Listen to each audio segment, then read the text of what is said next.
Subscribe कीजिए technical गुरुजी channel को और बेल आइकन को दबाइए लेटेस्ट टेक्नोलॉजी वीडियोस सबसे पहले देखने के लिए।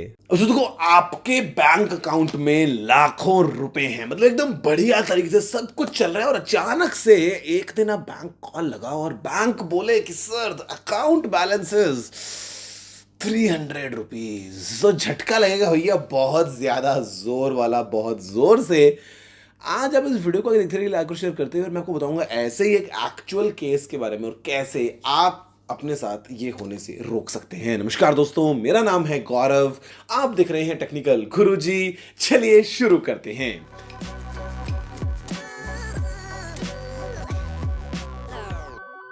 तो देखो, ये वीडियो ना जितना हो सके उतना शेयर कर दो चारों तरफ, बिकॉज आप और हम तो इस बात को समझ लेंगे, लेकिन दिक्कत ये है ना कि हमारे बैंक अकाउंट्स में लाखों है ही नहीं। जो लाखों की अमाउंट है वो है यार हमारे पेरेंट्स के पास में, घर में बड़ों के पास में, और वो शायद इतने ज़्यादा टेक सेवी नहीं है और वहीं पे ना पंगा हो जाता है। यहाँ पर दोस्तों अभी एक खबर निकल के आई है जयपुर के एक बिजनेसमैन की अकाउंट में 64 लाख रुपीस थे। अचानक से एक बार ऑनलाइन लॉगिन वगैरह नहीं कर पा रहे थे अपने बैंक अकाउंट में, बैंक को कॉल लगाया, बैलेंस वगैरह बैंक ने बताया तो बैंक बोलता है 300 रुपये हैं अकाउंट में। अब वो कहाँ गए 64 लाख रुपए? यहाँ पर दोस्तों सिर्फ 2 दिन के अंदर अंदर सिम स्वैप फ्रॉड के चलते पूरा अकाउंट खाली हो गया। मतलब यार देखो, बहुत सारी चीज़ें, मतलब काम कैसे करता है ना यार, सीन बड़ा ही शातिर वाला है ये। और वैसे दिखाई तो काफ़ी सिंपल भी है इससे बचना, लेकिन हम अक्सर अगर ऐसी वीडियोस ना देखें, इग्नोर कर दें तो फंस सकते हैं। तो देखो यहाँ पे दोस्तों जो मोडस ऑपरेंडी है वो कैसे, आपको बताता हूँ कि सबसे पहले जो स्कैमर है, जो चोर है, या जो मतलब ये काम कर रहा है, वो सोशल इंजीनियरिंग के चलते आपका बैंक की जो डिटेल्स वगैरह हैं वो, और आपका जो रजिस्टर्ड मोबाइल नंबर है वो पता लगाता है। हम जाने जाने में कई बार चीज़ें ऐसी पोस्ट कर देते हैं, कई बार फेसबुक पे हो गया है, कहीं और हो गया है, किसी और तरीके से। कई बार हमको कॉल आता है कुछ, तो हमने कई बार इन्फॉर्मेशन फ़ोन पे दे दिया कि हाँ मेरा अकाउंट ऐसी ऐसी है, बैंक में है कि HDFC में है, कहाँ पे है। मतलब ये सब चीज़ें जो है ना वो कहीं ना कहीं ये हासिल करते हैं जो इनको टारगेट चाहिए उसके लिए सारी इन्फॉर्मेशन। अब दोस्तों क्या होता है, ये जाते हैं सीधा एक मोबाइल सिम आउटलेट के ऊपर, वहाँ पे नकली आईडी प्रूफ देते हैं और उससे उसी नंबर का एक डुप्लीकेट सिम इशू करवाते हैं। अब दोस्तों जो डुप्लीकेट सिम जब इशू हो जाता है तो क्या होगा, तो जो एक्चुअल सिम है, जो यूज़र है, उसका सिम पे तो नेटवर्क आना बंद हो जाएगा। अब वो इग्नोर कर रहा है कि नेटवर्क क्यों नहीं आ रहा है, पता नहीं क्या चल रहा है। इतनी देर में पैरेलल में, क्योंकि दोस्तों जितने भी OTPs होंगे ट्रांजेक्शन के लिए, जो भी सब चीज़ें होंगी, अगर अकाउंट का लॉगिन पासवर्ड चाहिए, कुछ भी करना है, वो तो दोस्तों आने वाला है ना दूसरे सिम पे जो स्कैमर के पास पहुंच चुका है आपका, जो आपका डुप्लीकेट सिम इशू हुआ था। अब ये जो स्कैमर है ये बड़े आराम से, इसका उसका टाइम ही टाइम है, आराम से आपका अकाउंट लॉगिन करेगा, या जो भी दोस्तों काम करना है। बेसिकली OTP जो चाहिए होता है वो OTP तो कैंसिल ही हो गया ना बाद में, बिकॉज वो तो उसके पास चला गया है, आपका अकाउंट खाली हो जाएगा। यहाँ पे यही हुआ है जयपुर में दोस्तों। ये जो पूरा सीन हुआ कि मतलब 2 दिन के लिए फ़ोन में कुछ नेटवर्क वेटवर्क का कुछ इशू चल रहा था, तो उन्होंने क्या किया, नया सिम के लिए बोल दिया। नया सिम उनको मिल तो गया, लेकिन वो सिम एक्टिवेट में टाइम लगा तब तक के लिए, क्योंकि दूसरा सिम एक्टिवेट पहले हो चुका था। चलता रहा काम, उन्होंने बाद में लॉगिन किया तो अकाउंट में लॉगिन नहीं कर पाए, और बैंक जब कॉल करते हैं तो बोलते हैं कि अकाउंट में सिर्फ 300 रुपये हैं।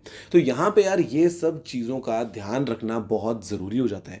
अब आप सोच रहे कि यार ऐसे हम कैसे बचें यार, इसका तरीका क्या हो सकता है?